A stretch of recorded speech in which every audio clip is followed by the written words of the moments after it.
हिंदी भाषा शिक्षण में आज के इस वीडियो में हम जिस विषय पर बात करने वाले हैं, ऑनलाइन शिक्षण। तो इस वीडियो में हम जानेंगे ऑनलाइन शिक्षण क्या होता है, इसका क्या महत्व है, इसकी क्या आवश्यकता है, इसके क्या लाभ हैं, क्या हानियां हैं। तो इन सभी बिंदुओं पर आज की इस वीडियो में हम चर्चा करेंगे। तो वीडियो को आखिरी तक देखिए और वीडियो कैसा लगा आप जरूर बताइए।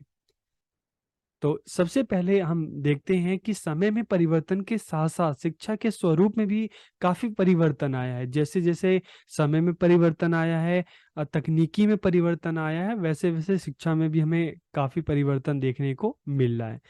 पहले की बात करें तो शिक्षा का सर्वव्यापीकरण नहीं हुआ था। मतलब क्या था कि शिक्षा सभी के लिए नहीं थी और शिक्षा सभी तक नहीं पहुंची थी। लेकिन अब हम देख रहे हैं शिक्षा घर घर पहुंच चुकी है। पुराने समय में विद्यार्थियों को गुरुकुलों, मठों, मदरसों और विद्यालयों में शिक्षा प्रदान की जाती रही है। और आज के समय की बात करें और कोविड के बाद के समय की बात करें तो अब बच्चा घर में बैठे बैठे शिक्षा ग्रहण कर सकता है। उसे स्कूल जाने की जरूरत नहीं, विद्यालय जाने की जरूरत नहीं। अपना मोबाइल बच्चा ओपन करेगा, ठीक है। टीचर अपने घर से मोबाइल ओपन करेगा, बच्चा अपने घर से मोबाइल, कंप्यूटर, लैपटॉप जो भी है, और उस पर क्या है कि ऑनलाइन जो शिक्षक है बच्चों को पढ़ाएगा और बच्चा ऑनलाइन चीज़ों को सीखेगा। तो आज के समय में देखें तो विद्यालय जाने की जरूरत नहीं। शिक्षक की बात करें तो घर बैठे बैठे पढ़ा सकता है, और बच्चे की बात करें तो घर बैठे बैठे बच्चे पढ़ सकते हैं। कंप्यूटर, इंटरनेट और मोबाइल फोन ने डिजिटल क्रांति को आगे बढ़ाने में महत्वपूर्ण भूमिका अदा की है। ठीक है, तो अगर हम कंप्यूटर की बात करें, इंटरनेट की बात करें, मोबाइल फोन की बात करें, मोबाइल फोन में भी हम देखते हैं जब इंटरनेट जो की सुविधा होती है तो क्या होता है, आप घर बैठे बैठे आप जो भी आपको नॉलेज चाहिए, जो भी आपको जानकारी चाहिए, आप घर बैठे बैठे आपको अपने मोबाइल से, आपको अपने लैपटॉप से आपको मिल जाएगी। घर बैठे बैठे ही आप जो अपनी कक्षाएं हैं ले सकते हैं, टीचर घर बैठे बैठे ही पढ़ा सकते हैं। ठीक है, तो इसलिए कहा गया है कि कंप्यूटर, इंटरनेट और मोबाइल फोन ने डिजिटल क्रांति को आगे बढ़ाने में महत्वपूर्ण भूमिका की है। दुनिया का सारा ज्ञान आपके मोबाइल में है, आपकी जेब में है। तो डिजिटल क्रांति क्या है? यही ऑनलाइन शिक्षा द्वारा सीखने और सिखाने के तरीके में एक क्रांतिकारी परिवर्तन देखने को मिल रहा है। ठीक है, तो ऑनलाइन शिक्षा की अगर बात करें तो देखिए सीखने और सिखाने में क्रांतिकारी परिवर्तन आया है। अगर शिक्षक की बात करें तो शिक्षक के पास बच्चों को सिखाने के लिए अलग अलग तकनीकी है। ठीक है, अब ये नहीं कि क्लास में जो भी सिर्फ शिक्षक को पुस्तक के भरोसे ही बैठना पड़े, ऐसा नहीं है। शिक्षक मोबाइल फ़ोन का इस्तेमाल करके, लैपटॉप का इस्तेमाल करके, नेट का इस्तेमाल करके दुनिया भर की जानकारी इकट्ठा कर सकता है, वीडियो के रूप में, फ़ोटो के रूप में।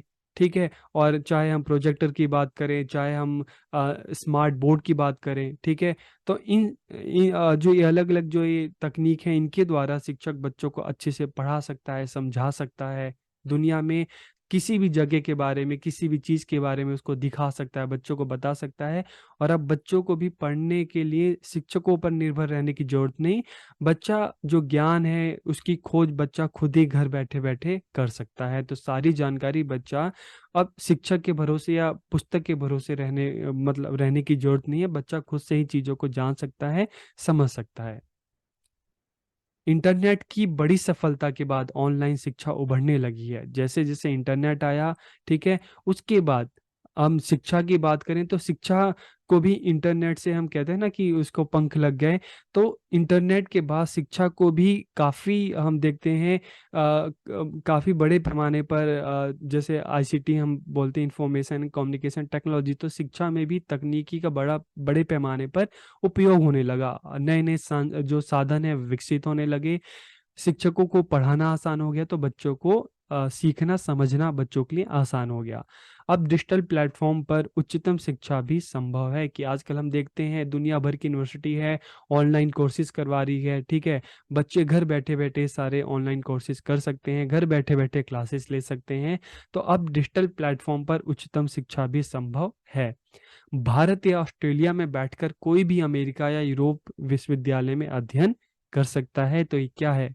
ये ऑनलाइन जो शिक्षा है उसी का एक करिश्मा है। ऑनलाइन शिक्षा को इसको ई शिक्षा भी आप कह सकते हो, इसको दूरस्थ शिक्षा, जिसको डिस्टेंस एजुकेशन, डिजिटल शिक्षा आदि नामों से इसको जाना जाता है। भारत सहित विश्व के विभिन्न देशों में कोरोना वायरस की वजह से हुए लॉकडाउन ने ऑनलाइन शिक्षा को और तेज गति प्रदान की। पहले तो सिर्फ बात की जाती थी, ठीक है, आपकी कोर्स में उसमें आपका एक सब्जेक्ट था, तो पहले क्या था कि थ्योरेटिकल नॉलेज पर ज़्यादा बात की जाती थी, लेकिन कोविड के बाद, लॉकडाउन के बाद इसको प्रैक्टिकली यूज़ किया गया। ठीक है, इसका जो विकास है बहुत ही बड़े पैमाने पर हुआ। ठीक है, और दुनिया भर में इसका इस्तेमाल किया जाने लगा। और अगर हम अब बात करते हैं ऑनलाइन शिक्षा के अर्थ की, अगर बात करें तो ऑनलाइन शिक्षण को सरल शब्दों में इंटरनेट आधारित शिक्षा व्यवस्था कहा जा सकता है। तो ऑनलाइन शिक्षण क्या है कि ऑनलाइन शिक्षण इंटरनेट आधारित शिक्षा व्यवस्था है। यह शिक्षा प्रदान करने की वह तकनीक है जिसमें इंटरनेट भी है, मोबाइल भी है, कंप्यूटर है। इनके माध्यम से बच्चों तक शिक्षा को पहुंचाया जाता है। विद्यालयों में जहां शिक्षक श्यामपट्ट का मतलब है ब्लैक बोर्ड के माध्यम से अध्याय को प्रस्तुत करते थे, वहीं अगर हम ऑनलाइन शिक्षण की बात करें तो शिक्षक डिजिटल माध्यमों से बच्चों के सामने अध्याय की प्रस्तुति देते हैं। तो आजकल तो हम देखते हैं स्मार्ट बोर्ड आ गए हैं, पढ़ना पढ़ाना और आसान हो गया है। इसमें इंटरनेट के माध्यम से संचार उपकरणों का उपयोग करके शिक्षक विद्यार्थी संवाद करते हैं। तो इंटरनेट और संचार उपकरण आप कह सकते हो, चाहे आप लैपटॉप की बात करें, मोबाइल की बात करें तो जूम है, गूगल मीट है, इस तरह के बहुत सारे जो सॉफ्टवेयर हैं जिनके इस्तेमाल से, ठीक है, ऐप हैं, सॉफ्टवेयर हैं जिनके इस्तेमाल से क्या है कि शिक्षक बच्चों को पढ़ा सकता है, बच्चे आराम से पढ़ सकते हैं। तो ऑनलाइन एक तरह का दोनों का संवाद होता है। इस प्रणाली में पढ़ने और पढ़ाने वाले दोनों ही के पास कंप्यूटर या मोबाइल होना अनिवार्य है। तो मतलब एक चीज क्या अनिवार्य है, कंपलसरी है, कि टीचर और स्टूडेंट, विद्यार्थी और शिक्षक दोनों के पास कंप्यूटर और मोबाइल होना अनिवार्य है, कंपलसरी है। इसमें पाठ्य सामग्रियों का वितरण इंटरनेट, ऑडियो, वीडियो टेप आदि के माध्यम से किया जाता है। ठीक है, अब देख रहे हो, अब मैं वीडियो बना रहा हूँ, ठीक है, और जब वीडियो बनाऊंगा उसके बाद आप इसको देख सकेंगे। तो ये क्या है, हम डिजिटल एजुकेशन की बात करते हैं, ऑनलाइन जो शिक्षा है उसमें जो क्रांति आई है उसी का तो एक परिणाम है। ठीक है, कि आप घर बैठे बैठे चीज़ों को सीख सकते हैं, चीज़ों को जान सकते हैं। अब अगर हम ऑनलाइन शिक्षण के महत्व की बात करें तो एक साथ सभी को शिक्षा, ठीक है, एक साथ। अब कोई भी हम देखते हैं कि जो टीचर है, शिक्षक है, एक साथ कई सारे बच्चों को पढ़ा सकता है। ठीक है, वीडियोस हैं, एक साथ लाखों करोड़ों बच्चे उसको देख सकते हैं, उससे ज्ञान को ग्रहण कर सकते हैं।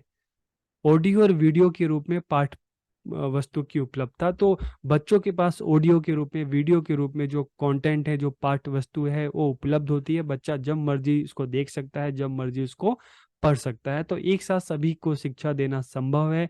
अब इसमें ये नहीं कि जैसे क्लास में होता है कि 30 बच्चे, 40 बच्चे से ज़्यादा नहीं आ सकते, तो इसमें ऐसा कोई हम देखते हैं कि प्रतिबंध नहीं है, एक साथ सभी तक शिक्षा पहुंच सकती है। और जो भी पाठ्य सामग्री है, जो कंटेंट है, वो ऑडियो और वीडियो के रूप में उपलब्ध होता है। बच्चा जब मर्जी उसका उपयोग करके उससे पढ़ सकता है, सीख सकता है। सभी बच्चों के सामने शिक्षकों की उपलब्धता, कि सभी बच्चों के सामने क्या है, शिक्षकों की उपलब्धता है, शिक्षक उपलब्ध होते हैं और बच्चे अपने मनपसंद शिक्षक से भी पढ़ सकते हैं। समय की बचत होती है। ठीक है, तो यहाँ पर क्या है, समय की बचत होती है। जैसे हम देखते हैं कि रोजाना आना जाना, ठीक है, जिसमें काफी समय लग जाता था, तो उस समय की बचत होती है। ठीक है, पैसों की बचत होती है। अब पैसों की बचत, जब आप एक जगह से दूसरी जगह आओगे जाओगे तो उसमें भी आपका पैसा लगेगा, तो यहाँ पर पैसों की बचत होती है। और सिर्फ बच्चा, आजकल तो मोबाइल सबके पास है, तो अपने मोबाइल का उपयोग करके ही बच्चा घर में बैठे बैठे चीज़ों को जान सकता है, समझ सकता है, अपनी कक्षाओं को ले सकता है।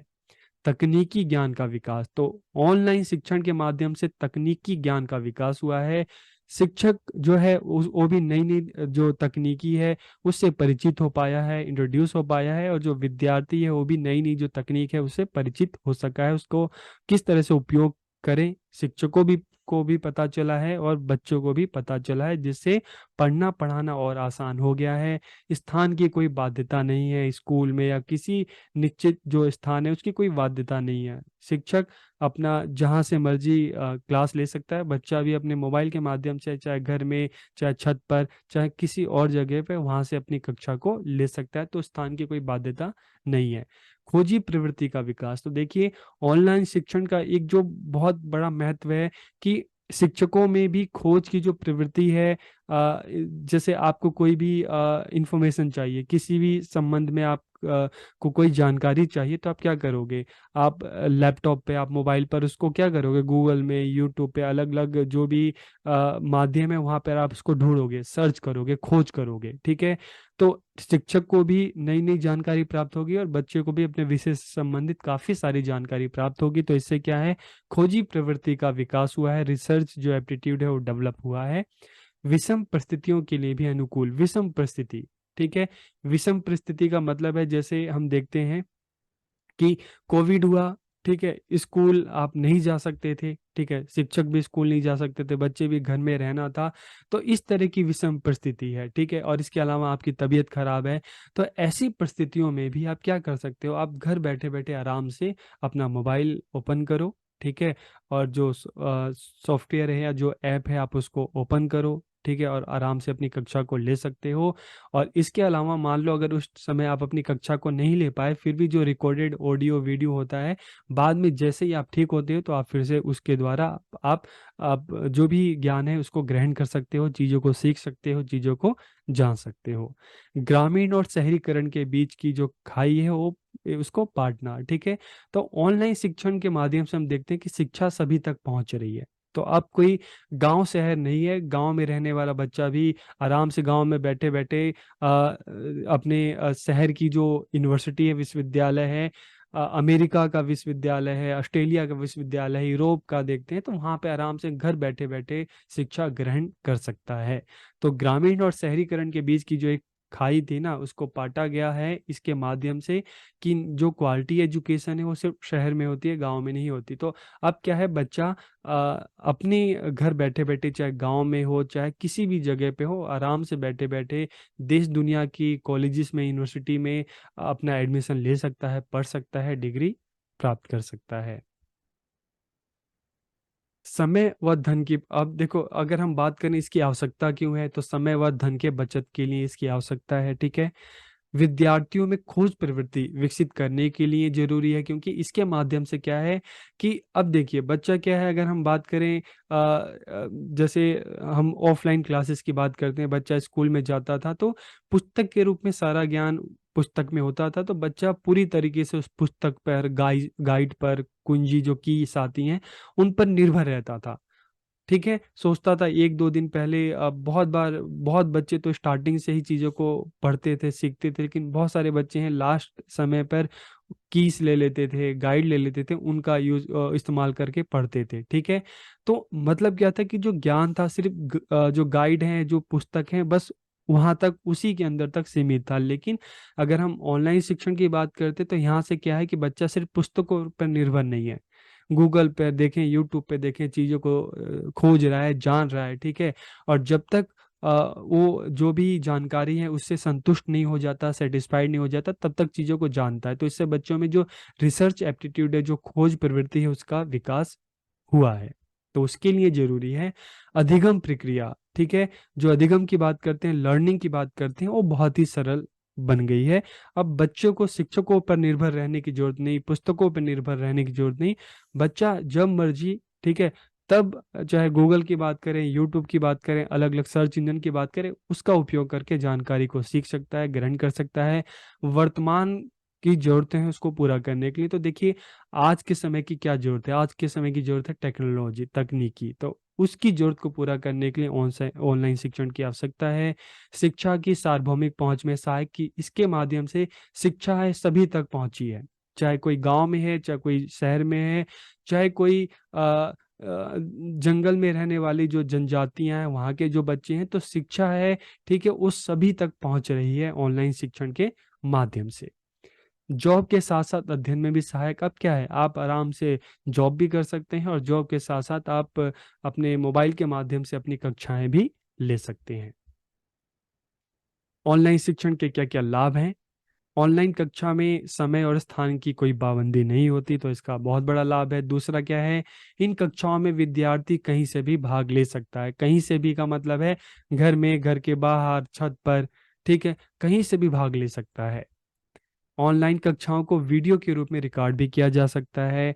और मान लो उस टाइम आप उसको नहीं, आप व्यस्त थे, बिजी थे, उस टाइम आप कक्षा को ठीक से ध्यान से नहीं सुन पाए, तो आप उसको रिकॉर्ड करके बाद में भी जब आपके पास फुर्सत हो, समय हो, तब आप इसको सुन सकते हैं। यदि किसी विद्यार्थी को कोई विषय एक बार समझ में नहीं आता, तो वीडियो के रूप में बार बार देखकर अध्याय को सरलता से समझ सकता है। तो ये इसकी बहुत बड़ा लाभ है, खासियत है। धीमी गति से लिखने वाले बच्चों के लिए ऑनलाइन शिक्षा बहुत फायदेमंद है। ठीक है, तो कक्षा में क्या है कि कई बार शिक्षक जो श्याम पट है बोर्ड पर जब लिखवाता है, तो जिसकी जो हम देखते हैं कि लेखन कौशल, ठीक है, जिसकी राइटिंग तेज होती है वो तो जल्दी जल्दी लिख लेता है, जिसका आराम होता है तो वो पूरा से नहीं लिख पाता, आराम आराम से लिखता है। तो इसलिए क्या होता है कि शिक्षक जल्दी जल्दी लिखवा के, क्योंकि शिक्षक के पास भी समय कम होता है, तो मिटा देता है। तो जो धीमी गति से लिखने वाले बच्चे हैं उनको समस्या होती थी, लेकिन यहाँ पर क्या है कि आराम से बच्चा देखिएगा, आराम से अपना घर में बैठ के लिख सकता है पूरा समय लेकर, तो उनके लिए फायदेमंद है। विभिन्न विषयों का ज्ञान अर्जित करने में सहायक, अलग अलग विषयों का ज्ञान अर्जित करने में सहायक, कम कीमत पर अधिक पाठ्य सामग्री की उपलब्धता। तो अब देखिए, अगर हम आप जो भी अभी कोर्स कर रहे हैं उसकी कोई भी एक पुस्तक आप लेने जाओ, ठीक है, तो एक पुस्तक ही हम देखते हैं कि 200, 300, 400, 500 इस तरह का उसका जो कीमत होती है। लेकिन यहाँ पर क्या है, आप एक बार अपना एक मोबाइल ले लिया, ठीक है, मोबाइल तो आजकल हर किसी के पास होता है, और आपको महीने का, आजकल हम देखते हैं तो 250-300 का आपको एक रिचार्ज कराना है, और उसी में आप सारी जो जानकारी है आपको महीने भर आप अपने गूगल पे, यूट्यूब पे, अलग अलग जो सर्च इंजन है उस पर आराम से आप सर्च कर सकते हो, खोज सकते हो। ठीक है, तो कम कीमत पर अधिक पाठ्य सामग्री की उपलब्धता, यह बच्चों को सीखने के लिए एक सुरक्षित वातावरण भी प्रदान करता है। तो एक सुरक्षित वातावरण, आप घर में रह के सीख रहे हो आप, तो एक क्या है, सुरक्षित वातावरण आपको प्रदान कर रहा है। ठीक है, विद्यार्थी अपने देश में ही बैठकर दूसरे देशों के प्रसिद्ध अध्यापकों से पढ़ने का लाभ उठा सकते हैं, ये भी एक बहुत बड़ी खासियत है। यात्रा ना करने से समय और पैसे दोनों की बचत होती है। ठीक है, तो ये तो इसके लाभ हो गए। और हानियों की बात करें तो विद्यार्थियों को विषय का प्रायोगिक ज्ञान देना बहुत ही मुश्किल होता है। ठीक है, कोविड टाइम में हम देखते हैं ऑनलाइन जो शिक्षा है उसका प्रचलन बड़े पैमाने पर हुआ। ठीक है, समय की जरूरत थी, लेकिन इसके माध्यम से थ्योरेटिकल क्लासेस तो हो सकती है, लेकिन अगर प्रैक्टिकल की बात करें, प्रायोगिक ज्ञान की बात करें, ठीक है, जहाँ पर बच्चा चीजों को करता था, करके सीखता था, learning by experience, learning by doing, करके सीखना। लेकिन यहाँ पर हम देखते हैं ऑनलाइन आप घर बैठे बैठे चीजों को जान तो सकते हैं, ठीक है, लेकिन प्रैक्टिकल जो नॉलेज है, प्रायोगिक ज्ञान है, जो आप कक्षा में सबके साथ मिलकर करके सीखते थे, तो वो चीजें यहाँ पे मुश्किल होती हैं। विद्यालय का माहौल ना होने से कुछ विद्यार्थियों का पढ़ाई में मन नहीं लगता। एक और होता है, घर में बैठे बैठे घर के भी काफी सारे काम होते हैं। ठीक है, तो जो एक पढ़ाई का जो माहौल होना चाहिए, हो सकता है कि आपके घर पे वो ना हो, तो विद्यार्थियों का विद्यालय का माहौल ना होने से कुछ विद्यार्थियों का पढ़ाई में मन नहीं लग पाता। विद्यार्थियों की आंख और स्वास्थ्य पर भी एक बुरा असर पड़ता है, दिन भर मोबाइल स्क्रीन के सामने, कंप्यूटर स्क्रीन के सामने। विद्यार्थियों का सार्वजनिक रूप से बोलने का कौशल अधिक उन्नत नहीं किया जा सकता, क्योंकि आप घर बैठे बैठे है कर रहे हो। कक्षा में हम बात करें, विद्यालय में बात करें, तो आपको सबके सामने बोलने का एक अवसर मिलता था, लेकिन अगर हम ऑनलाइन शिक्षण की बात करते हैं तो घर बैठे बैठे, तो जो सार्वजनिक रूप से जो बोलने का कौशल है ना, वो उतना उन्नत नहीं किया जा सकता। कुछ विद्यार्थी इन कक्षाओं को गंभीरता से नहीं लेते और बाकी सबको परेशान करते हैं, तो ऑनलाइन शिक्षण में आपको इस तरह का अनुभव हुआ होगा। ठीक है, छोटे बच्चों के साथ अभिभावकों की अनिवार्यता उनका समय बर्बाद करती है। कई बार क्या है कि बच्चों के साथ साथ उनके जो बच्चों के अभिभावक हैं, उनके माता पिता हैं, वो भी बैठे रहते हैं। ठीक है, तो कहीं ना कहीं हम देखते हैं, तो उससे क्या होता है कि अभिभावकों का भी जो समय है एक तरह से बर्बाद होता था। ठीक है, जिन लोगों के पास कंप्यूटर और स्मार्टफोन नहीं है उनके लिए उपयुक्त नहीं है, बिल्कुल सही बात है। ऑनलाइन शिक्षण की बात करें तो आपके पास अगर ये संसाधन है ही नहीं, तो शिक्षण कहाँ से लेंगे आप। नेटवर्क संबंधी समस्या से कई बार ऑनलाइन क्लास असफल हो जाती है। शिक्षक पढ़ा रहा है, उसको आवाज नहीं आ रही, उसकी आपको आवाज नहीं आ रही, हो सकता है उसके वहां से नेटवर्क की दिक्कत हो सकता है आपके यहाँ से, लेकिन नेटवर्क की दिक्कत की वजह से भी जो एक क्लास है, कक्षाएं सफल नहीं हो पाती, ठीक है? तो आज के इस वीडियो में हमने पढ़ा कि ऑनलाइन शिक्षण क्या होता है, इसका क्या अर्थ है, क्या महत्व है, इसकी आवश्यकता क्यों है, इसका क्या लाभ है, क्या हानि है। तो आपको वीडियो कैसा लगा कमेंट करके ज़रूर बताइए। आप सबका बहुत-बहुत धन्यवाद। आज के इस वीडियो में हिंदी भाषा शिक्षण में हम बात करने वाले हैं, जानने वाले हैं, समझने वाले हैं ऑनलाइन शिक्षण की तकनीकी एवं उपकरण, साधन एवं विधियां। तो इससे पहले की वीडियो में हमने बात की थी ऑनलाइन शिक्षण का क्या अर्थ है, क्या महत्व है, क्या आवश्यकता है, क्या लाभ है, क्या हानि है। और इस वीडियो में हम बात करेंगे ऑनलाइन शिक्षण की क्या तकनीकी है, क्या उपकरण है, साधन क्या है, विधियां क्या है। तो वीडियो को आखिर तक देखिए और वीडियो कैसा लगा आप ज़रूर बताइए। तो सबसे पहले ऑनलाइन शिक्षण विधियाँ, तकनीक, साधन इनके बारे में जानने से पहले एक बार फिर से हम ऑनलाइन शिक्षण के अर्थ को समझ लेते हैं कि ऑनलाइन शिक्षण का मतलब क्या है? इंटरनेट आधारित शिक्षा व्यवस्था। तो इंटरनेट आधारित शिक्षा व्यवस्था को ऑनलाइन शिक्षण कहा जाता है।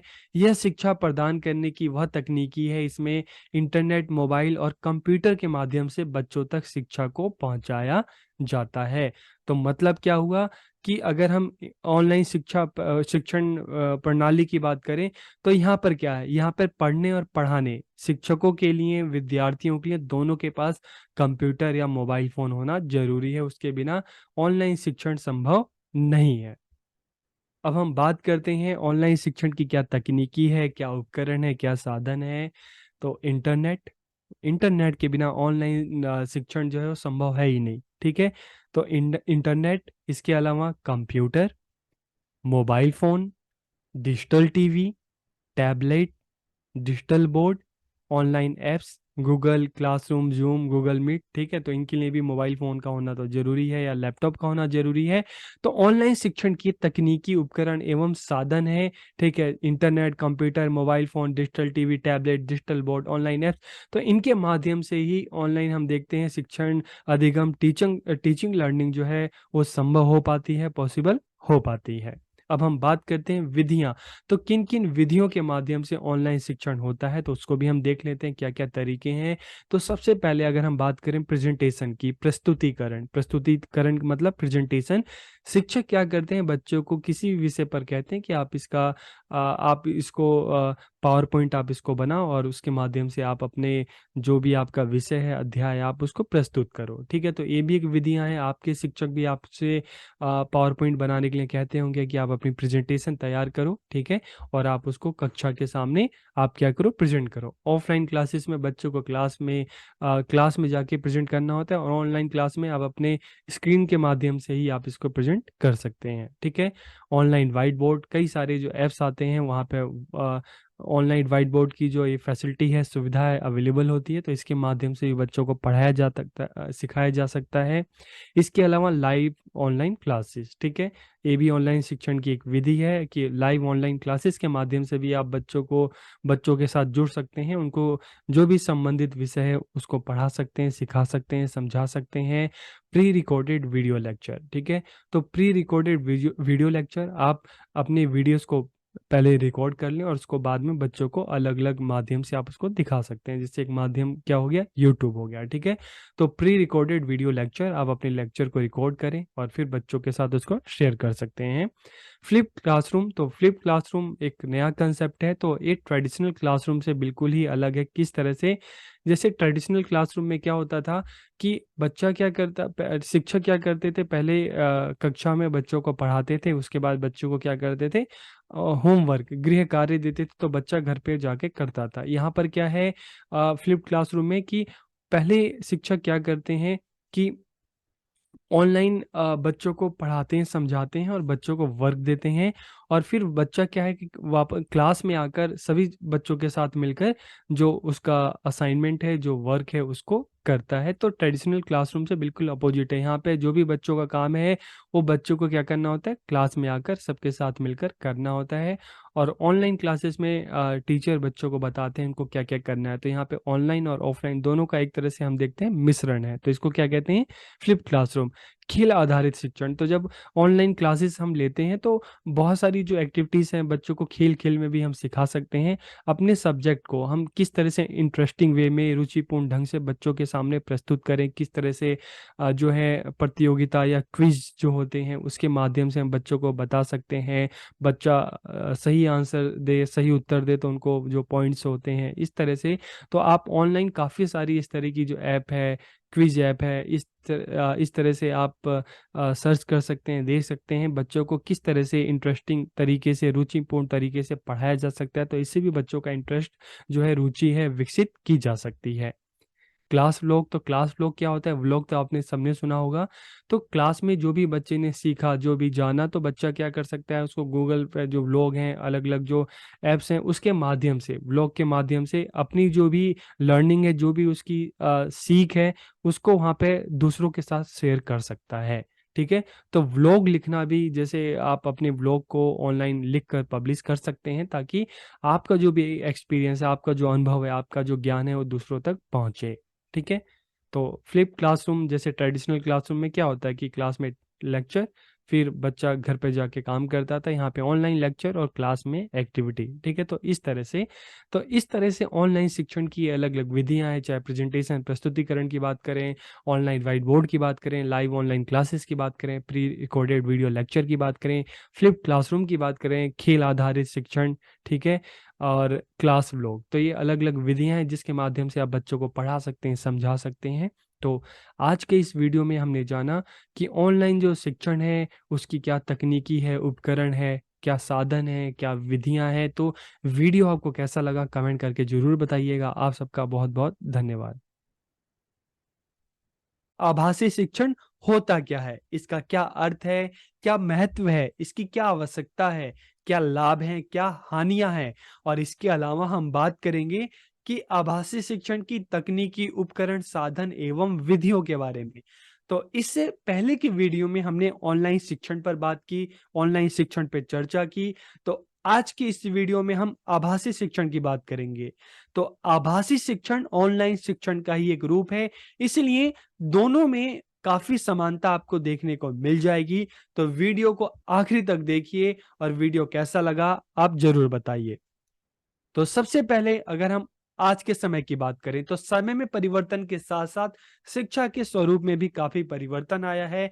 जिस तरह से समय में परिवर्तन आया, समाज में परिवर्तन आया, आज के समय की बात करें तो विज्ञान और प्रौद्योगिकी का टाइम है।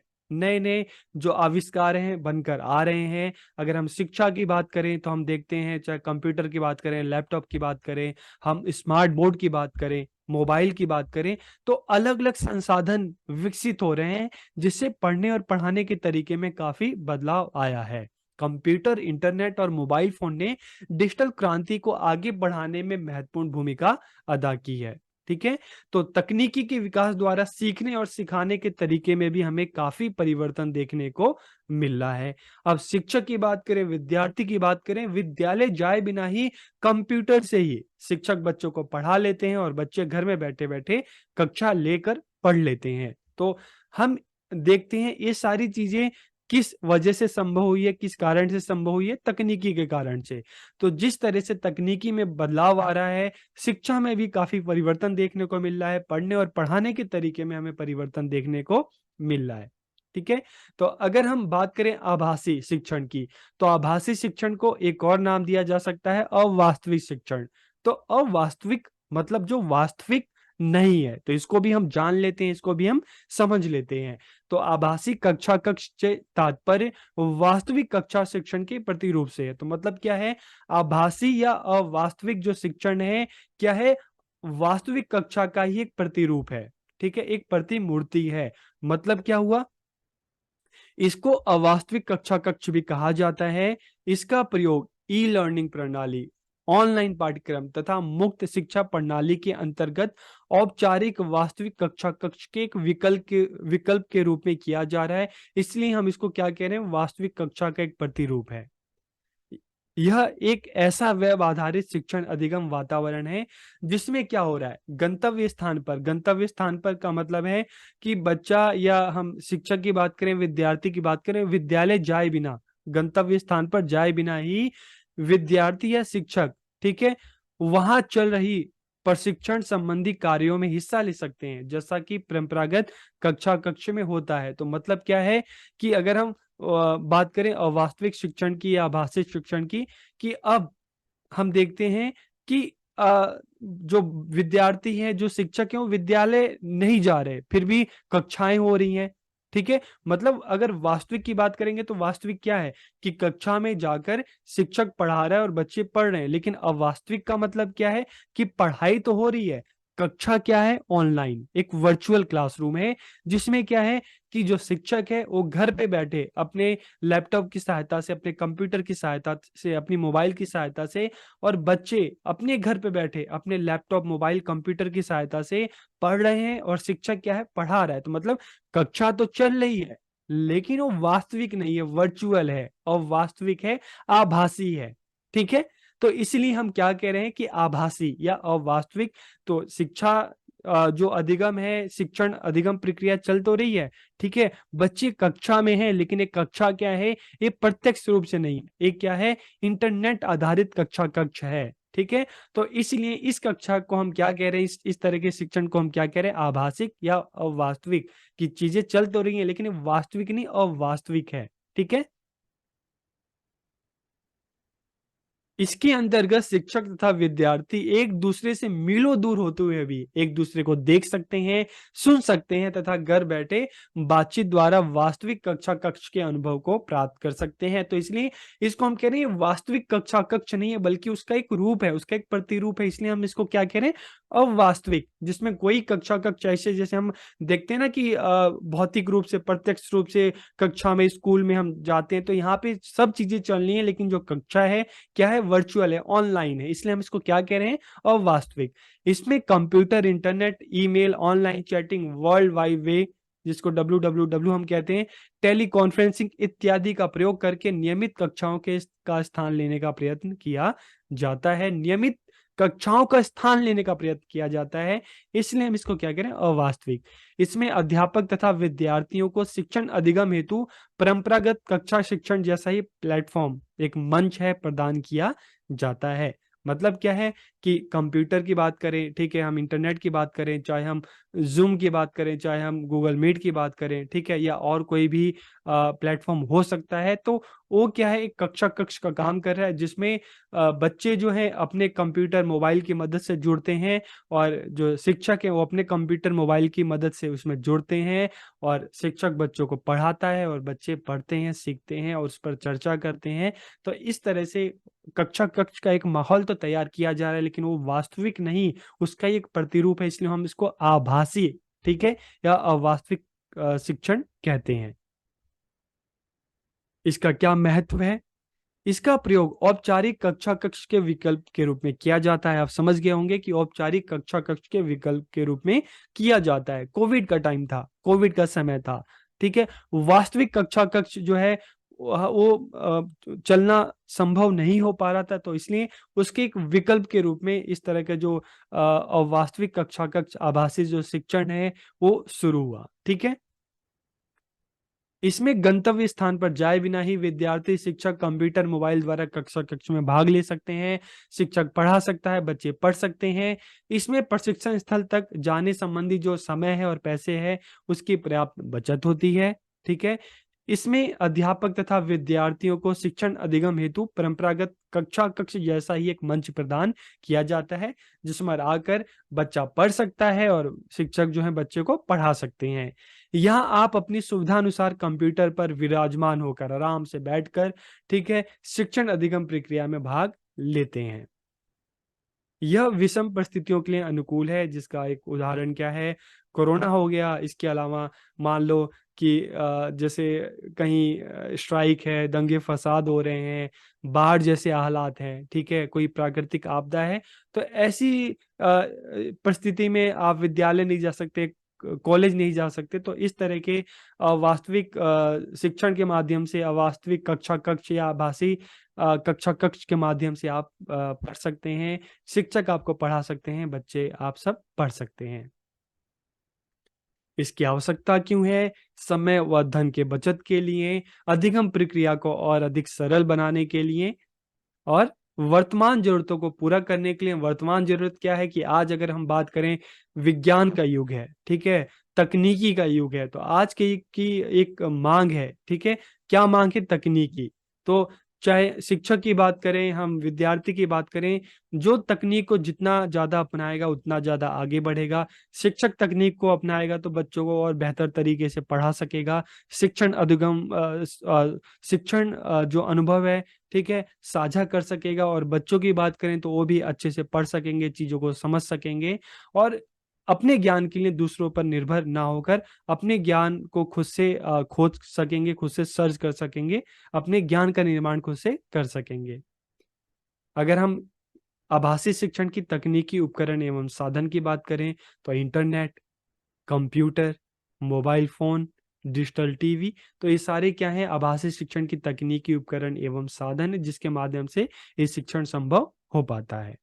ठीक है? टैबलेट, डिजिटल बोर्ड, तो ये सारे साधन हैं, उपकरण हैं, तकनीकी है। Online apps, Google Classroom, Zoom, Google Meet, ठीक है? तो ये सारे के सारे आभासी शिक्षण की तकनीकी उपकरण एवं साधन है, तो आपको लगेगा कि ऑनलाइन शिक्षण में भी तो ये सब कुछ ऐसा ही था, तो आभासी शिक्षण उसी का एक रूप है, ठीक है? इसलिए काफ़ी चीज़ें समान होती हैं। इसकी विधियाँ कौन-कौन सी हैं? प्रस्तुतिकरण, प्रस्तुतिकरण का मतलब है प्रेज़ेंटेशन, बच्चों को पीपीटी के द्वारा बच्चों को विषय दिया जाता है, बच्चा क्या करता है उसको प्रस्तुत करना होता है कक्षा के सामने, तो प्रस्तुतिकरण एक विधि हो गई। इसके अलावा ऑनलाइन व्हाइट बोर्ड, इसका प्रयोग किया जा सकता है, लाइव क्लासेस, ठीक है? इसके माध्यम से खेल आधारित शिक्षण, प्रश्नोत्तर, व्याख्यान, परिचर्चा, ठीक है? ऑनलाइन जो मंच है, उसमें ये सारी चीज़ें हैं। इन अलग-अलग विधियों के माध्यम से बच्चों को पढ़ाया जा सकता है। शिक्षक बच्चों को पढ़ा सकता है, बच्चे चीज़ों को सीख सकते हैं, ज्ञान को ग्रहण कर सकते हैं। इसके क्या लाभ हैं आभासी शिक्षण के? तो इससे परंपरागत कक्षा प्रणाली की तरह आमने-सामने होकर अध्यापक, विद्यार्थी शिक्षण अधिगम प्रक्रिया में भाग ले सकते हैं। इन कक्षाओं में विद्यार्थी कहीं से भी भाग ले सकता है, घर से, बाहर से, कहीं से भी भाग ले सकता है। बस उसके लिए क्या चाहिए? कंप्यूटर, मोबाइल फ़ोन और इंटरनेट। इन कक्षाओं को वीडियो के रूप में भी रिकॉर्ड किया जा सकता है। यह बच्चे को सीखने के लिए एक सुरक्षित वातावरण भी प्रदान करता है। आप अपने घर के अंदर बैठ के सीख रहे हैं, ठीक है? तो आपको एक सुरक्षित वातावरण भी इसके द्वारा मिलता है। यात्रा ना करने से समय और पैसे दोनों की बचत होती है। और इसके अलावा क्या? उन्हें उन्हें किसे? विद्यार्थियों को इसमें प्रवेश लेने, रजिस्ट्रेशन करवाने, कोर्स और शैक्षणिक गतिविधियों से परिचित होने, अभिन्यास तथा प्रोजेक्ट प्राप्त करने। अभिन्यास मतलब क्या है? आपका असाइनमेंट, प्रोजेक्ट प्राप्त करने, परीक्षण और मूल्यांकन से गुजरने, ठीक है? अपनी उपलब्धियों से संबंध में परिणामों से अवगत होने, सर्टिफिकेट तथा ग्रेडिंग प्राप्त करने, अध्यापकों से आवश्यक सलाह एवं मार्गदर्शन ग्रहण करने, पब्लिक परीक्षाएँ, मेरिट स्कीम, व्यावसायिक एवं उच्चतर कोर्सों में दाखिला लेने आदि से संबंधित आवश्यक सूचनाएँ आसानी से घर बैठे ही ऑनलाइन प्राप्त हो जाती है, ठीक है? तो आप घर बैठे-बैठे सारी सूचनाएँ क्या करते हैं, आप प्राप्त कर सकते हैं, आप दाखिला ले सकते हैं, आप पढ़ाई कर सकते हैं, आप डिग्री को प्राप्त कर सकते हैं। इस प्रणाली में शिक्षण अधिगम के कार्य में विविध प्रकार की नवीन जो तकनीकी हैं, सामग्री हैं और माध्यम का प्रयोग होता है। जैसे हम बात करते हैं internet, online chatting, mobile, telephone संप्रेषण, World Wide Web, audio, video conferencing, ये सारी इन तकनीकी का प्रयोग होता है, जिसके माध्यम से आभासी शिक्षण संभव हो पाता है। इसकी हानियाँ क्या-क्या हैं? विद्यार्थी को विषय का प्रायोगिक ज्ञान देना अत्यंत मुश्किल है, ठीक है? तो एक जो बहुत बड़ी हम कह सकते हैं हानि है कि थ्योरेटिकल नॉलेज जो सैद्धांतिक ज्ञान तो दिया जा सकता है, लेकिन जो प्रायोगिक ज्ञान है, जिसमें बच्चा करके चीज़ों को सीखता है, वो देना बहुत मुश्किल है, ठीक है? विद्यालय का माहौल ना होने से कुछ विद्यार्थियों का पढ़ाई में मन ही नहीं लगता। घर में है, बच्चा पढ़ते-पढ़ते नींद आ रही है, ठीक है? घर के और सारे काम हैं, तो जितना ध्यान देना चाहिए उतना हो सकता है नहीं दे पाता। विद्यार्थियों की आँखों एवं स्वास्थ्य पर गहरा असर पड़ता है। जिन लोगों के पास कंप्यूटर, स्मार्टफ़ोन नहीं, उनके लिए ये बिल्कुल भी उपयुक्त नहीं है और नेटवर्क संबंधी समस्या से कई बार जो ऑनलाइन क्लास है, ठीक है, जो आभासी शिक्षण है, ये असफल हो जाता है। शिक्षकों की अक्षमता अगर मान लो शिक्षक जो है उसको कंप्यूटर का, ठीक है, जो ऑनलाइन जो ऐप्स आते हैं इसका प्रयोग ही ना आता हो, तो फिर क्या होगा? ठीक है? जैसे ऑनलाइन क्विज़ होते हैं, वो नहीं शिक्षक कर सकता, ठीक है? गूगल फॉर्म पे किस तरह से क्वेश्चन पेपर तैयार किए जाएँ, किस तरह से एमसीक्यू बनाए जाएँ, अगर शिक्षक को इन चीज़ों की नॉलेज नहीं है, ज्ञान नहीं है, तो फिर क्या होगा? फिर इस तरह का जो शिक्षण है वो सफल हो ही नहीं सकता, ठीक है? शिक्षक बच्चों को ठीक से पढ़ा ही नहीं सकता, तो बच्चे कैसे सीख सकते हैं, ठीक है? तो शिक्षकों की अक्षमता भी एक बहुत बड़ा कारण है। विद्यार्थियों के व्यक्तित्व का सर्वांगीण विकास संभव नहीं हो पाता। देखिए यहाँ पे एक बहुत बड़ा जो इसकी हानि है कि विद्यार्थियों के जो व्यक्तित्व का सर्वांगीण विकास नहीं हो पाता।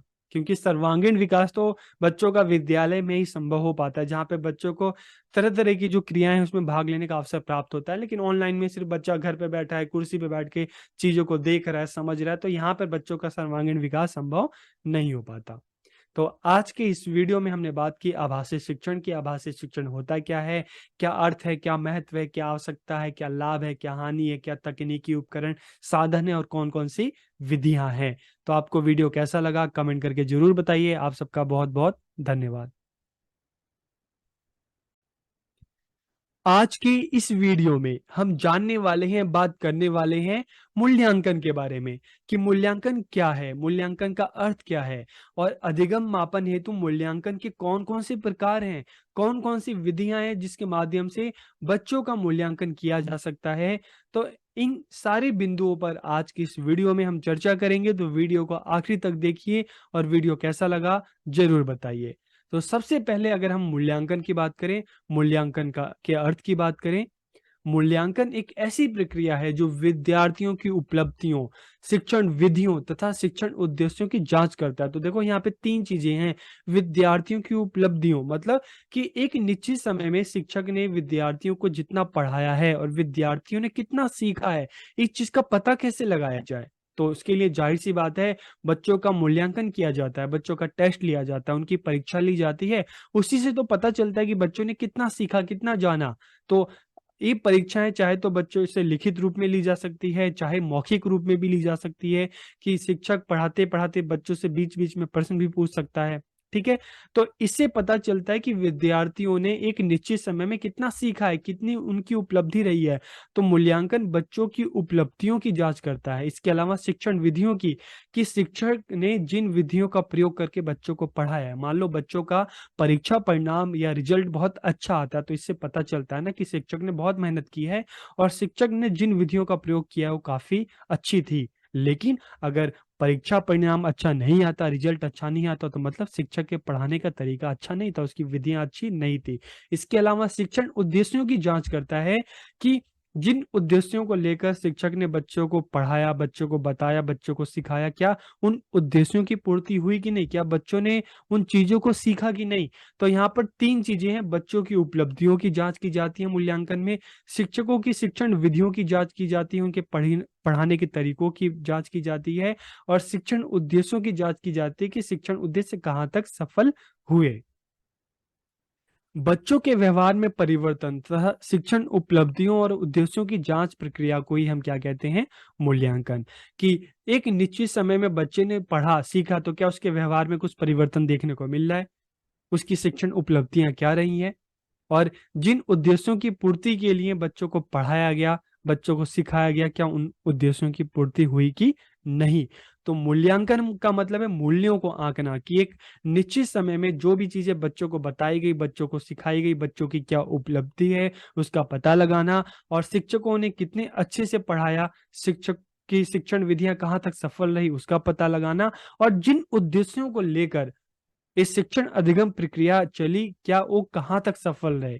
क्या उन उद्देश्यों को प्राप्त किया जा सका है? तो इन सभी चीज़ों का पता किसमें चलता है? मूल्यांकन में।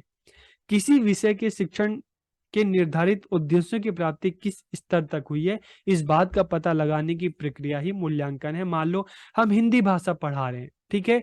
तो हिंदी भाषा का उद्देश्य क्या है पढ़ाने का? कि बच्चे हिंदी को सही तरीके से बोल सकें, सही तरीके से बच्चे समझ सकें, अपनी बातों को सही तरीके से बता सकें, सही तरीके से लिख सकें, सोच सकें, समझ सकें, ठीक है? आलोचनात्मक चिंतन कर सकें, दूसरों की बातों को सुनकर उसका उत्तर दे सकें, तो हिंदी साहित्य का ज्ञान प्राप्त कर सकें, ठीक है? हिंदी साहित्य में बच्चों की रुचि उत्पन्न करना, तो ये सारे के सारे हिंदी शिक्षण के उद्देश्य हैं। ठीक है। और हर स्तर पर जब बच्चा हर स्तर के लिए, कक्षा 5 के लिए, कक्षा 6 के लिए, कक्षा 7 के लिए, हर स्तर का एक अलग उद्देश्य होता है। किस स्तर पे क्या-क्या उद्देश्य हैं, तो मूल्यांकन के माध्यम से पता चलता है कि बच्चों ने उन उद्देश्यों की प्राप्ति किस स्तर तक की है। 5वीं कक्षा तक बच्चों को पढ़ना, लिखना, बोलना, समझना, ये सारी चीज़ें आ जानी चाहिए। तो क्या एक 5वीं कक्षा का बच्चा सही से लिख सकता है, सही से बोल सकता है, सही से दूसरों से बात कर सकता है, दूसरों की बातों को समझ सकता है? तो इसका पता कैसे चलेगा? जब उसका मूल्यांकन किया जाएगा लिखित रूप से, मौखिक रूप से। मूल्यांकन एक सतत प्रक्रिया है। सतत का मतलब है लगातार चलने वाली प्रक्रिया है, जिसका उद्देश्य शिक्षक व विद्यार्थियों का अधिगम पथ प्रदर्शित करना है। तो देखिए, मूल्यांकन एक लगातार चलने वाली प्रक्रिया है, सतत प्रक्रिया मतलब बच्चों का हम देखते हैं कक्षा में बच्चों को पढ़ाते हुए शिक्षक बच्चों का बार-बार मूल्यांकन करता है, उनसे प्रश्न पूछता है जानने के लिए कि बच्चे ध्यान दे रहे हैं कि नहीं, बच्चे को जो पढ़ाया जा रहा है वो सीख रहे हैं कि नहीं। इसके अलावा कक्षा में भी वीकली या हम देखते हैं साप्ताहिक परीक्षाएँ होती हैं, मासिक परीक्षाएँ होती हैं, इसके अलावा अर्धवार्षिक परीक्षाएँ होती हैं, वार्षिक परीक्षाएँ होती हैं। तो इस तरह से देखते हैं कि जो मूल्यांकन है, एक सतत प्रक्रिया है, लगातार चल रही है और इसका उद्देश्य क्या है? शिक्षक और विद्यार्थियों का अधिगम पथ प्रदर्शित करना मतलब शिक्षक का पथ प्रदर्शित करना कि उसको किस तरह से बच्चों को बताना है, किस तरह से बच्चों को सिखाना है, किस तरह से शिक्षक अपनी विधियों में सुधार कर सकता है और बच्चों के लिए भी कि बच्चा रोज़ाना पढ़ रहा है तो उसको अपनी कमियों का पता चल रहा है, ठीक है? तो मूल्यांकन के माध्यम से विद्यार्थियों को अपनी कमियों का पता चलता है, किस विषय में अच्छे हैं, कहाँ पर उनको अधिक ज़रूरत पड़ है तैयारी की। तो इससे क्या है मूल्यांकन के द्वारा शिक्षक का और विद्यार्थियों का दोनों का अधिगम पथ प्रदर्शित मतलब मार्गदर्शन होता है, ठीक है? मूल्यांकन के प्रकार अगर प्रकार की बात करें तो देखिए मूल्यांकन के 2 प्रकार हैं, सतत मूल्यांकन और व्यापक मूल्यांकन। तो सबसे पहले हम जानते हैं सतत मूल्यांकन क्या है, तो देखिए अभी हमने सतत की बात की ना कि मूल्यांकन एक ऐसी प्रक्रिया है जो लगातार चलती है। तो सतत मूल्यांकन की बात करें तो सतत मूल्यांकन से अभिप्राय मूल्यांकन की निरंतरता से है मतलब मूल्यांकन लगातार हो रहा है। कक्षा में अध्यापक बच्चों को पढ़ा है तो लगातार बच्चों से मौखिक रूप से बच्चों से पूछ रहा है कि अच्छा बताइए आपको कितना आया? आप इस प्रश्न का उत्तर दीजिए। तो इससे शिक्षक को पता चल रहा है कि यार जो उस कक्षा में शिक्षक बच्चों को पढ़ा रहा है, बच्चे ध्यान दे रहे हैं कि नहीं, बच्चों को समझ में आ रहा है कि नहीं। इसके अलावा जैसे मैंने आपको बताया कि साप्ताहिक परीक्षाएँ होती हैं, मासिक होती हैं, अर्धवार्षिक होती हैं, वार्षिक होती है। तो इस तरह से लगातार मूल्यांकन बच्चों का किया जा रहा है, तो इससे बच्चों को पता चल रहा है कि उनकी क्या कमियाँ हैं, अ, बच्चों को कहाँ अधिक मेहनत की ज़रूरत है। शिक्षकों को भी खुद के बारे में पता चल रहा है कि वो जिन विधियों के प्रयोग से बच्चों को पढ़ा रहे हैं, वो विधियाँ कहाँ तक कारगर है, शिक्षकों को कितनी और मेहनत करने की ज़रूरत है। तो सतत मूल्यांकन से अभिप्राय मूल्यांकन की निरंतरता से है कि मतलब मूल्यांकन लगातार चल रहा है, निरंतर चल रहा है। निरंतरता से अभिप्राय है कि मूल्यांकन शिक्षण के दौरान भी होता है मतलब कक्षा में जब शिक्षक बच्चों को पढ़ा रहा है तब भी मूल्यांकन हो रहा है, बच्चों से बार बार प्रश्न पूछ रहा है और शिक्षण के बाद भी कि जब बच्चों को कोई अध्याय शिक्षक पढ़ा लेता है, 1 अध्याय, 2 अध्याय, 3 अध्याय, तो उसके बाद जो उसका साप्ताहिक जो परीक्षाएं हैं, मासिक जो परीक्षाएं हैं, वार्षिक परीक्षाएं हैं, अर्धवार्षिक जो परीक्षाएं हैं, तो इस तरह से शिक्षण के दौरान भी होता है और शिक्षण के बाद भी होता है। सतत मूल्यांकन से विद्यार्थियों में सुधार सहज व सरल होता है। लगातार बच्चों का मूल्यांकन हो रहा है तो लगातार बच्चों को उनकी कमियां पता चल रही है, तो इससे बच्चा क्या होगा अपनी कमियों को सुधार करके और मेहनत करेगा, आगे बढ़ेगा। इसके द्वारा विद्यार्थी विशेष की आवश्यकताओं को समझकर उसका निदान और उपचार संभव हो सकता है। तो इसके द्वारा विद्यार्थियों की क्या कमियां हैं उसका पता लगाया जाता है, उसका निदान किया जाता है और जब कमियां पता चल गई, समस्याएं पता चल गई तो उसका उपचार संभव हो पाता है। मान लो आप बच्चों को हिंदी पढ़ा रहे हो और आप पढ़ाते-पढ़ाते आपने ये जाना कि बच्चा जो है उसको जो कविता शिक्षण है, ठीक है? कविता जो है बच्चों को सही से याद नहीं होती। जो कविता का अर्थ है वो समझ में नहीं आता। तो जब आपको समस्या पता चली तो क्या करोगे? उस कविता को बार-बार बच्चों को समझाने की कोशिश करोगे, ठीक है? बच्चों को भी आप कहोगे कि तुम कविता पढ़ो, आप जो शब्द है उसका अर्थ बच्चों को लिखवाओगे, उसकी व्याख्या करोगे, तो धीरे-धीरे आप कोशिश करते रहोगे जब तक बच्चों को चीज़ें समझ में नहीं आ जाती। तो इसके द्वारा विद्यार्थी विशेष की आवश्यकताओं को समझकर उसका निदान किया जाता है, समस्या का पता लगाया जाता है और उसका उपचार इससे संभव हो पाता है। इससे विद्यार्थी स्वयं अपनी कमियों को जानकर उन्हें दूर कर सकते हैं। अब सतत मूल्यांकन के भी प्रकार होते हैं। तो देखिए, निर्माणात्मक मूल्यांकन और संकलनात्मक या योगात्मक मूल्यांकन। तो सतत मूल्यांकन के दो प्रकार हैं। तो जैसे हमने सतत मूल्यांकन की बात की कि मतलब क्या है कि मूल्यांकन कक्षा के दौरान भी होता है, अधिगम के दौरान भी होता है, कक्षा के बाद भी। तो जो मूल्यांकन कक्षा के दौरान होता है, मान लो कक्षा चल रही है और चलते चलते शिक्षक है बच्चों को मान लो व्याकरण पढ़ा रहा है, ठीक है। व्याकरण में सर्वनाम पढ़ा रहा है, संज्ञा पढ़ा रहा है, ठीक है, समाज पढ़ा रहा है, अलंकार पढ़ा रहा है। तो कक्षा में पढ़ाते हुए जो शिक्षक बच्चों से जो प्रश्न पूछता है पढ़ाने के दौरान, तो उससे क्या कहते हैं, निर्माणात्मक मूल्यांकन। तो इसका क्या फायदा है कि कक्षा में साथ के साथ चलते चलते कक्षा चल रही है और बच्चों का मूल्यांकन होता है, शिक्षकों को बच्चों की कमियों का पता चलता है, बच्चों को समझ में आ रहा है कि नहीं इसका पता चलता है, और लगातार जब कक्षा में प्रश्नोत्तर होता है तो बच्चों की जो समस्या है वो दूर होती है और बच्चों को विषय का स्पष्ट ज्ञान हो जाता है। और अगर हम संकलनात्मक या योगात्मक की बात करें तो मतलब कक्षा के बाद जब विषयों को या अध्याय को शिक्षक ने बच्चों को पढ़ा दिया, तो उसके बाद जो बच्चों की जो परीक्षाएं होती हैं उसे हम कहते हैं संकलनात्मक या योगात्मक मूल्यांकन। तो निर्माणात्मक पढ़ाई के दौरान अधिगम की प्रकृति को जानने, समझने और सुधारने के लिए जो मूल्यांकन किया जाता है उसको निर्माणात्मक मूल्यांकन कहते हैं। जैसे आप याद करो, आप कक्षा में पढ़ रहे हो, आपके शिक्षक आपको पढ़ा रहे हैं, पढ़ाते पढ़ाते वो आपसे उन्होंने प्रश्न पूछ लिया कि चलो बताओ। अगर आपको आता होगा तो आप बता दोगे, नहीं आता होगा तो शिक्षक फिर आपको बताएगा कि नहीं इसका आंसर ये होता है, इसका उत्तर ये होता है। तो कक्षा के दौरान जो मूल्यांकन हो रहा है उसे कहते हैं निर्माणात्मक मूल्यांकन। इसका उद्देश्य ये होता है कि अध्यापक और विद्यार्थियों को लगातार ये पता लगता रहे कि पढ़ाते समय में अधिगम सफल है या नहीं। तो इसे कक्षा में जब पढ़ाने के दौरान मूल्यांकन किया जाता है तो अध्यापक को भी पता चलता है कि हाँ, कौन बच्चे ध्यान दे रहे हैं, कौन बच्चे नहीं ध्यान दे रहे हैं। और कक्षा में विद्यार्थियों को भी अध्याय के बारे में स्पष्ट ज्ञान होता है, स्पष्ट समझ होती है। अध्यापन अवधि में इस मूल्यांकन के आधार इस प्रकार हैं, जैसे कक्षा परीक्षण, छोटे छोटे प्रश्न हैं, गृह कार्य है, कक्षा कार्य है। तो इस तरह की जो हम मूल्यांकन कहते हैं किस में आते हैं, निर्माणात्मक मूल्यांकन में। अब अगर हम बात करें संकलनात्मक या योगात्मक, कि अब मान लो विषय को पढ़ा दिया है शिक्षक ने, अब जितना अध्याय पढ़ाए हैं या संपूर्ण विषय को पढ़ाया है तो बच्चों को कितना समझ में आया। तो इसके लिए जो अर्धवार्षिक परीक्षाएं होती हैं, मासिक परीक्षाएं होती हैं, वार्षिक परीक्षाएं होती हैं, तो उसे हम क्या कहते हैं, संकलनात्मक या योगात्मक मूल्यांकन। एक विशेष अवधि पूरी होने पर शैक्षिक उद्देश्यों को किस सीमा तक प्राप्त कर लिया गया है, विद्यार्थियों की इस प्रकृति को जानने, समझने, सुधारने के लिए जो मूल्यांकन किया जाता है उसे संकलनात्मक कहते हैं। इसका प्रयोग यह प्रमाणित करने के लिए होता है कि एक विशेष कार्यक्रम के पश्चात बच्चे ने कितना सीखा है, शिक्षण की उद्देश्य की जो प्राप्ति है किस सीमा तक हुई है।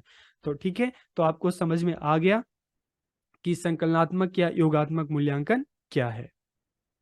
अब अगर हम व्यापक की बात करें तो देखिए, सतत का तो मतलब समझ गए कि मूल्यांकन जो है लगातार चल रहा है, कक्षा में भी चल रहा है, कक्षा के बाद भी चल रहा है, ठीक है। व्यापक की बात करें तो देखो, व्यापक में क्या है कि कक्षा के अंदर की जो क्रियाएं हैं, जो शिक्षण क्रियाएं हैं, कि अलग अलग विषय बच्चा पढ़ता है, चाहे हिंदी की बात करें, विज्ञान की बात करें, गणित की बात करें, इंग्लिश की बात करें, संस्कृत की बात करें, सामाजिक विज्ञान की बात करें, तो कक्षा में ये विषय तो पढ़ाए जाते हैं। लेकिन इसके साथ के साथ कक्षा के बाहर खेलकूद में भी बच्चा भाग ले रहा है, बच्चा गाने में भी भाग ले रहा है, बच्चा नाटक में भी भाग ले रहा है, बच्चा कला में भी भाग ले रहा है।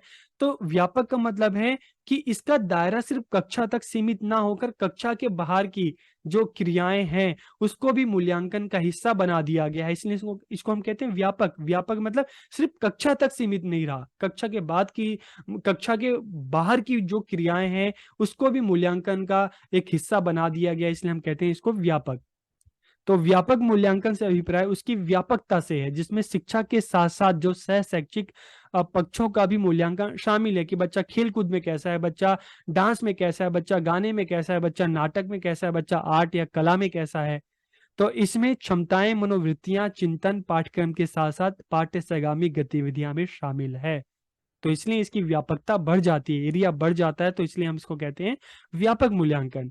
इसके द्वारा विद्यार्थियों का बौद्धिक, सामाजिक, भावात्मक, सांस्कृतिक और शारीरिक विकास सुनिश्चित किया जाता है। अब हम बात करते हैं मूल्यांकन की विधियों की, कि विधियां क्या क्या हैं। तो देखिए, परीक्षण मतलब परीक्षा लेना, चाहे बच्चों की मौखिक परीक्षा है, चाहे लिखित परीक्षा है, तो इसको हम कहते हैं परीक्षण विधि। निरीक्षण का मतलब है बच्चों को देखना, कक्षा में बच्चा क्या कर रहा है, कक्षा के बाहर क्या है, तो देखना, एक तरह की ऑब्जर्वेशन, निरीक्षण। तो उससे पता चलता है कि बच्चे का व्यवहार कैसा है, बच्चा ध्यान दे रहा है कि नहीं। तो दूसरा है परीक्षण, फिर निरीक्षण। उसके बाद साक्षात्कार। साक्षात्कार का मतलब है मौखिक रूप से, ठीक है, मौखिक रूप से बच्चों से प्रश्न उत्तर पूछ सकते हैं उनके बारे में, उनकी पढ़ाई के बारे में, उनकी समस्याओं के बारे में। तो मूल्यांकन की एक विधि क्या हो गई, साक्षात्कार। प्रश्नावली, प्रश्नों के माध्यम से भी आप कई बार बच्चे स्पष्ट रूप से मौखिक रूप से प्रश्नों का उत्तर नहीं दे पाते, तो ऐसे में प्रश्नावली, बच्चों को कुछ प्रश्न हम दे सकते हैं लिखकर, बच्चा क्या करेगा, उन प्रश्न को देखेगा, उसके बारे में सोचेगा और उसका उत्तर देगा। तो प्रश्नावली प्रविधि, जिसको क्वेश्चनियर कहते हैं। जांच सूची। जांच सूची क्या है, जांच सूची जैसे आप देख रहे हैं चेकलिस्ट मेथड। तो इसमें क्या होता है कि हाँ और ना में बच्चों को उत्तर देना पड़ता है, ठीक है। क्या आप घर पे रोजाना पढ़ते हैं, हाँ या ना में जो बच्चा है इसका उत्तर देगा, ठीक है। तो जांच सूची प्रविधि, क्या आप रोजाना विद्यालय आते हैं, तो इस तरह के, क्या आप रोजाना अपने विद्यालय का कार्य करते हैं, तो जांच सूची हो गई, चेकलिस्ट मेथड। इसके अलावा क्रम निर्धारण, मान या मापनी, तो इसको आप क्या कहते हैं, रेटिंग स्केल, जिसमें से बच्चों को 1 से लेकर 5 तक, 1 से लेकर 10 तक ये रेटिंग स्केल होता है। बच्चों की जो मेहनत है, उनकी जो परफॉर्मेंस है, उसके आधार पर बच्चों को अंक दिए जाते हैं। बच्चा अगर बहुत अच्छा कर रहा है तो यहाँ पर 10 नंबर, 9 नंबर, 8 नंबर। और अगर उसकी जो मेहनत है उतनी अच्छी नहीं है तो उसके हिसाब से 1, 2, 3 इस तरह से बच्चों को दिया जाता है। तो इसमें जितना ज्यादा नंबर होता है वो बच्चों की उपलब्धि को दर्शाता है, मेहनत को, और जितना कम होता है तो इसका मतलब है कि बच्चा ध्यान नहीं दे रहा। अभिलेख। अभिलेख का मतलब है रिकॉर्ड, ठीक है। तो बच्चा जब विद्यालय में एडमिशन लेता है ना, और तब से लेकर जब तक, मान लो किसी बच्चे ने विद्यालय में कक्षा 1 में एडमिशन लिया, तो कक्षा 10 तक, 12 तक, जब तक विद्यालय में रहता है तो विद्यालय में उसका सारा जो रिकॉर्ड है वो रखा जाता है। तो अगर किसी शिक्षक को बच्चे के बारे में जानना है तो शिक्षक क्या करेगा, बच्चों का सारा रिकॉर्ड निकालेगा, तो उससे शिक्षक को बच्चों, उन रिकॉर्ड से बच्चों के बारे में पता चलेगा कि बच्चा खेल कूद में कैसा है, पढ़ाई में कैसा है, किस विषय में उसकी उपलब्धि ज्यादा रही है। तो इस तरह से अभिलेख के माध्यम से भी बच्चों के बारे में उनका मूल्यांकन किया जा सकता है, जानकारी इकट्ठी की जा सकती है। और व्यक्तिगत अध्ययन, जिसको केस स्टडी भी बोलते हैं, तो इसमें क्या होता है कि बच्चों की संपूर्ण जो है जांच की जाती है, उनका पता लगाया जाता है बच्चों के व्यवहार के बारे में। मान लो कोई बच्चा है, वो हम बार बार गुस्सा हो जाता है पढ़ने में, और चीजों में तो अच्छा है लेकिन पढ़ाई में अच्छा नहीं है, ठीक है, सबसे लड़ाई झगड़ा कर लेता है, ठीक है, या पढ़ने में बहुत ज्यादा अच्छा है।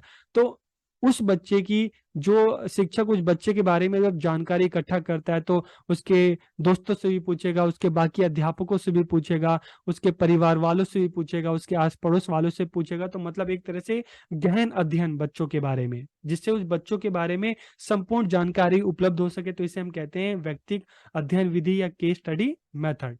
तो आज की इस वीडियो में हमने बात की मूल्यांकन की। मूल्यांकन क्या क्या अर्थ है, क्या प्रकार हैं, मूल्यांकन की कौन कौन सी विधियां हैं। सतत मूल्यांकन की बात की कि लगातार चलने वाली एक प्रक्रिया है। व्यापक की बात की कि कक्षा के साथ साथ जो और जो क्रियाएं हैं, खेल कूद है, डांस है, नाटक है, ये सारे के सारे जो है मूल्यांकन का हिस्सा हैं।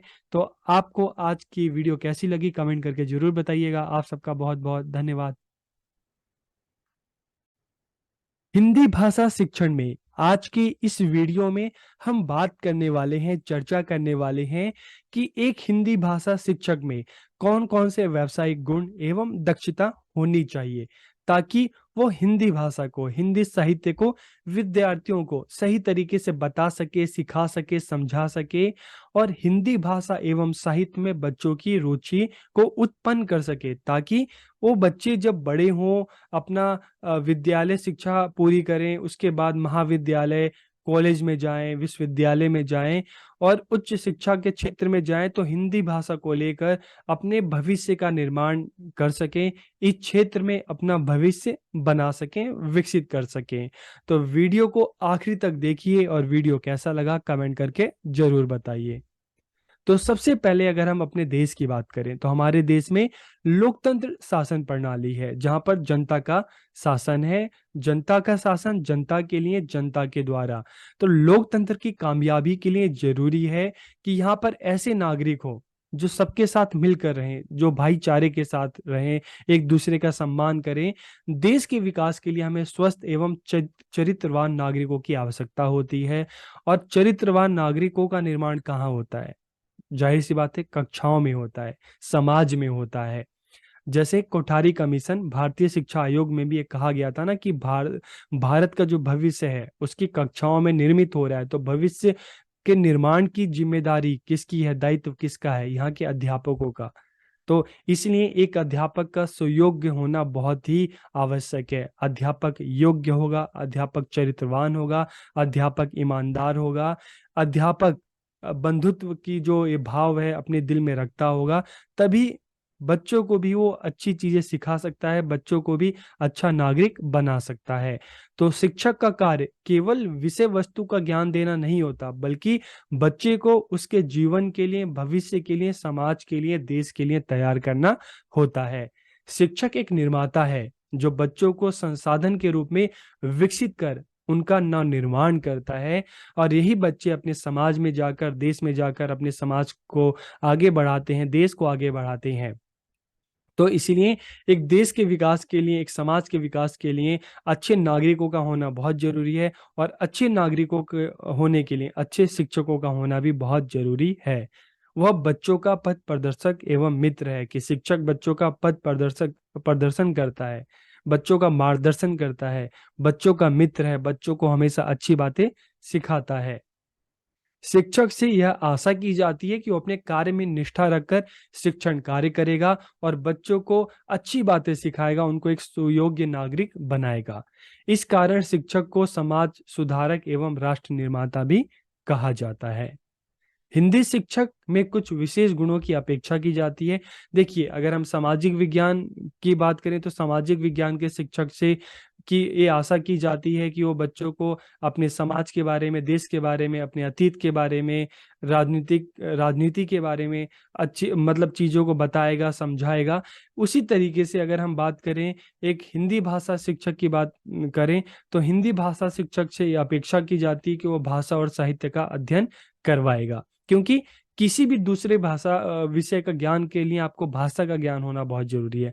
अगर आपका भाषा का ज्ञान है तो आप दूसरे जो विषय हैं, चाहे विज्ञान की बात करें, चाहे हम सामाजिक विज्ञान की बात करें, अन्य विषयों को भी आराम से पढ़ सकते हैं, समझ सकते हैं। लेकिन अगर आपको भाषा का ज्ञान नहीं होगा तो आप कुछ भी ना पढ़ सकते हैं, ना समझ सकते हैं। तो इसलिए हिंदी शिक्षक में कुछ विशेष गुणों की अपेक्षा की जाती है, क्योंकि वह भाषा और साहित्य का अध्ययन करवाता है। तो हिंदी शिक्षक से अपेक्षा की जाती है कि अगर बच्चा छोटा है, प्राथमिक कक्षाओं में है, तो कम से कम बच्चों को बोलना सिखाए सही से, बच्चों को सही से पढ़ना सिखाए, बच्चों को सही से लिखना सिखाए। तो इस तरह से बच्चों में भाषाई कौशल का विकास करे। और धीरे धीरे जब बच्चा बड़ा हो तो बच्चों की साहित्य में जो रुचि है उत्पन्न करे, भाषा में रुचि उत्पन्न करे, बच्चे अपनी बातों को सही तरीके से बोल सके, अच्छे अच्छे शब्दों का प्रयोग कर सके। भाषा और साहित्य एक सामाजिक एवं सांस्कृतिक सरोकार है। इसका संबंध हमारे समाज से है। ठीक है, क्योंकि भाषा के बिना कोई भी समाज, कोई भी संस्कृति अधूरी है। वह मानव की अभिव्यक्ति और संप्रेषण का सबसे सशक्त और प्रभावी माध्यम है। क्या? भाषा। हिंदी अध्यापक के अगर गुण की बात करें तो देखिए क्या क्या गुण हैं होने चाहिए। हिंदी भाषा का संपूर्ण ज्ञान होना चाहिए। तो देखिए, हिंदी भाषा शिक्षक की बात कर रहे हैं तो उसको हिंदी भाषा का संपूर्ण ज्ञान होना चाहिए। उसकी मातृभाषा के प्रति रुचि उत्पन्न होनी चाहिए। देखो, अगर भाषा शिक्षक की भाषा में रुचि नहीं होगी तो बच्चों को क्या सिखाएगा? सबसे पहले उसको खुद को सिखाना जरूरी होता है। ठीक है, एक शिक्षक की, एक हिंदी भाषा शिक्षक की भाषा में रुचि होगी तभी वो बच्चों की भी रुचि भाषा में उत्पन्न कर सकता है। वो अलग अलग तरीकों से भाषा को पढ़ा सकता है ताकि बच्चे की भाषा में रुचि उत्पन्न हो, बच्चों को भाषा का ज्ञान हो।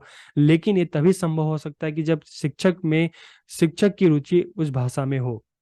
अपने कार्य के प्रति लगन होनी चाहिए। बिना लगन के आप कोई भी कार्य अच्छे से नहीं कर सकते। अगर शिक्षक की भाषा में लगन नहीं है, बच्चों को पढ़ाने में लगन नहीं है, तो बच्चों को सही से नहीं पढ़ा सकता, नहीं बता सकता।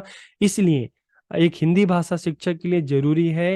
वो बच्चों को सही से शिक्षा तभी दे सकता है, बच्चों को तभी बता सकता है, समझा सकता है, कि जब उसमें अपने कार्य के प्रति लगन हो। उसे भाषा के तत्वों का ज्ञान होना चाहिए। चाहे हम अक्षर की बात करें, चाहे हम शब्द की बात करें, स्वर्ण की बात करें, व्यंजन की बात करें, वाक्य की बात करें, व्याकरण की बात करें, तो जो भाषाई तत्व है उसका ज्ञान होना चाहिए। वह सरल तथा सुस्पष्ट भाषा का प्रयोग करना जानता हो, कि सामने वाला छोटा बच्चा हो तो उसके हिसाब से भाषा का प्रयोग करे, कोई बड़ा बच्चा हो तो उसके हिसाब से भाषा का प्रयोग करे, कि वो भाषा को सरल तरीके से सुस्पष्ट तरीके से प्रयोग करे, ताकि बच्चों को बता सके, समझा सके, सिखा सके। शिक्षक में उच्चारण की शुद्धता होनी चाहिए। अगर आप ही उच्चारण सही तरीके से, शुद्ध तरीके से नहीं करेंगे तो बच्चा कहाँ से सीखेगा? आप गलती करेंगे तो बच्चा भी गलती करेगा। शिक्षक में व्यवहार कुशलता होनी चाहिए और उसमें सद्गुणों का भंडार होना चाहिए। व्यवहार कुशलता होनी चाहिए, उसका व्यवहार अच्छा हो, सबके साथ उस अच्छे से व्यवहार करे, अब चाहे उससे छोटे हों चाहे उससे बड़े हों, तो व्यवहार कुशलता होनी चाहिए। किसके साथ किस तरह का व्यवहार करना है उसको पता होना चाहिए। उसमें अच्छे गुण होने चाहिए।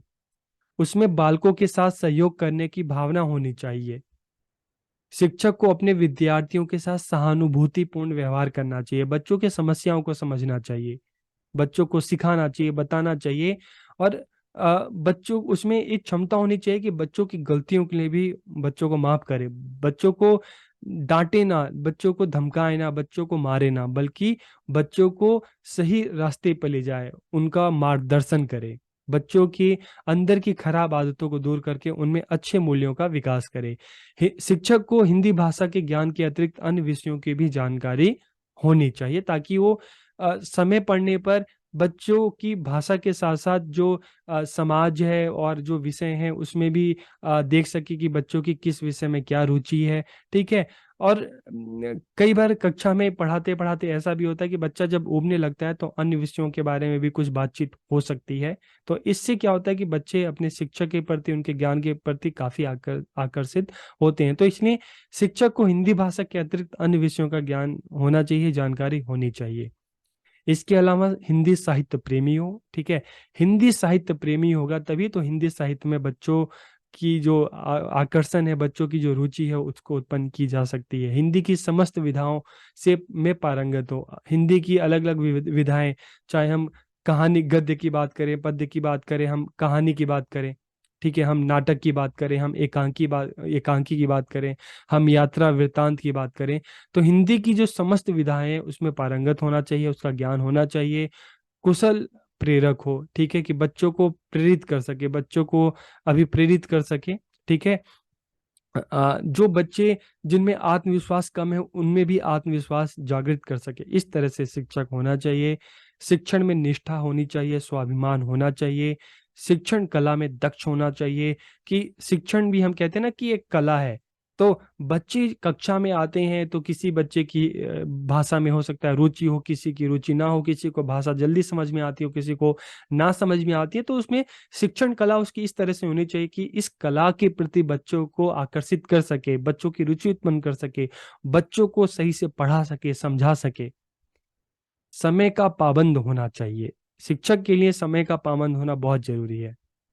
धैर्यवान होना चाहिए, उसमें धैर्य होना चाहिए, उसमें पेशेंस होना चाहिए, एक शिक्षक के लिए बहुत जरूरी है। जिज्ञासु और अध्ययनशील होने चाहिए, शिक्षक में जिज्ञासा होना चाहिए। ठीक है। मान लो हिंदी भाषा का शिक्षक है तो ये नहीं समझना चाहिए कि मुझे हिंदी भाषा सब आता है। हिंदी भाषा में जो भी नई नई विधियां हैं, जो जो नए नए तरीके हैं, ठीक है, जो हिंदी साहित्य है, जो भी इसमें नई नई चीजें हैं, उसको सीखने के लिए जिज्ञासु होना चाहिए। शिक्षक ऐसा होना चाहिए जो बच्चों से भी सीखे, जो अपने बड़ों से भी सीखे, समाज से सीखे, तो उसमें सीखने की जिज्ञासा होनी चाहिए। अध्ययनशील होना चाहिए, हमेशा अध्ययनरत होना चाहिए, उसको हमेशा एक विद्यार्थी बनकर रहना चाहिए। तो आज के इस वीडियो में हमने बात की कि एक हिंदी भाषा शिक्षक में कौन कौन से व्यावसायिक गुण और दक्षता या कौशल होने चाहिए। तो आपको ये वीडियो कैसा लगा जरूर बताइए। आप सबका बहुत बहुत धन्यवाद।